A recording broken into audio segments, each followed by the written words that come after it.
Hello everyone, আসসালামু আলাইকুম। Welcome to my channel recipe by Cynthia's mom. আজকে আমি আপনাদের জন্য নিয়ে এসেছি বুটের ডাল দিয়ে গরু মাংস রান্না। চলুন তাহলে কথা না বাড়িয়ে তৈরি করি আজকের এই রেসিপিটি। চুলায় একটা প্যান বসিয়েছিলাম, তার মধ্যে পরিমাণ মতো তেল দিয়ে নিয়েছি। 1.5 কাপের মতো পেঁয়াজ কুচি দিলাম। এটা নেড়ে চেড়ে হালকা করে একটু ভেজে নেব। আমার ভেজে নেওয়া হয়ে গেছে। এবার এর মধ্যে মশলা দিয়ে নিচ্ছি।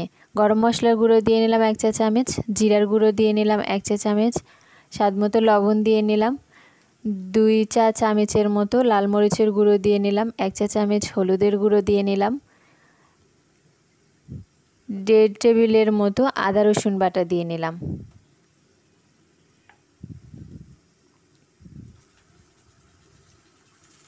এবার এর মধ্যে সামান্য একটু পানি দিয়ে নিচ্ছি মশলাটা কষানোর জন্য।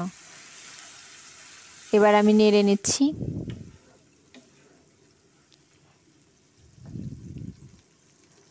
ঢাকনা দিয়ে কিছুক্ষণ মশলাটা কষিয়ে নেব। ঢাকনা উঠিয়ে নিলাম।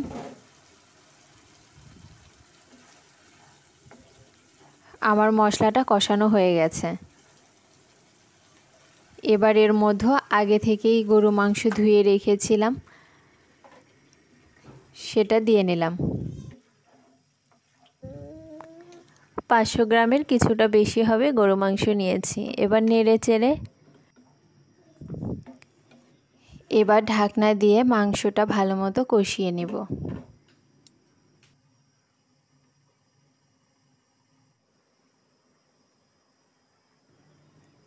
ঢাকনাটা উঠিয়ে নিলাম। আমার মাংসটা কষানো হয়ে গেছে।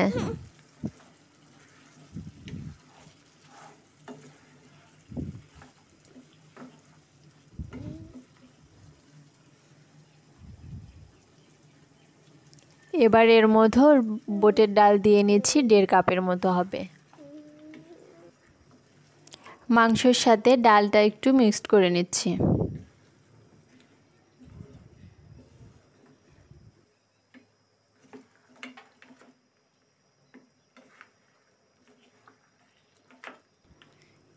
এবার ঢাকনা দিয়ে 2-3 মিনিট একটু রান্না করব।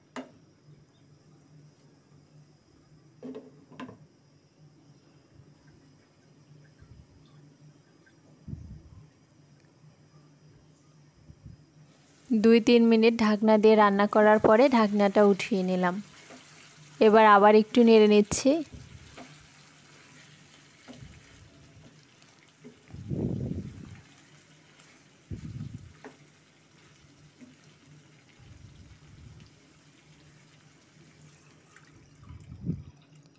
এবার মাংস আর ডালটা সিদ্ধ হওয়ার জন্য পরিমাণ মতো পানি দিয়ে নিচ্ছি। আমি এখানে 2.5 কাপের মতো পানি দিয়েছি।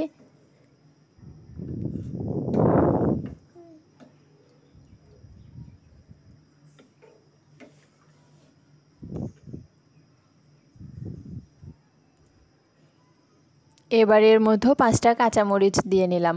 আবার একটু নেড়ে নিচ্ছি।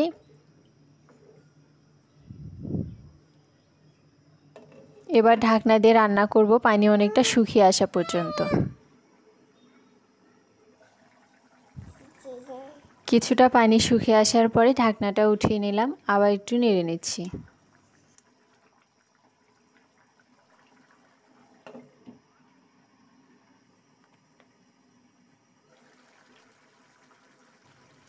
ঢাকনা দিয়ে আরও কিছুক্ষণ রান্না করে নেওয়ার পরে এর মধ্যে 1 চা চামচ ভাজা জিরা গুঁড়ো দিয়ে নিলাম। দিয়ে আবার একটু নেড়ে নিচ্ছি। ঢাকনা দিয়ে 2 মিনিটের জন্য একটু রান্না করব। আমার রান্নাটা হয়ে গেছে। এবার নামিয়ে পরিবেশন করব। আমার আজকের এই রেসিপিটি যদি ভালো লাগে অবশ্যই এটা লাইক দিবেন, কমেন্ট করবেন এবং শেয়ার করবেন। সাথে আমার চ্যানেলটি সাবস্ক্রাইব করবেন, পাশে থাকা বেল আইকনটি বাজিয়ে দিবেন। আজকে এই পর্যন্তই। সবাই ভালো থাকবেন, সুস্থ থাকবেন। আল্লাহ হাফেজ।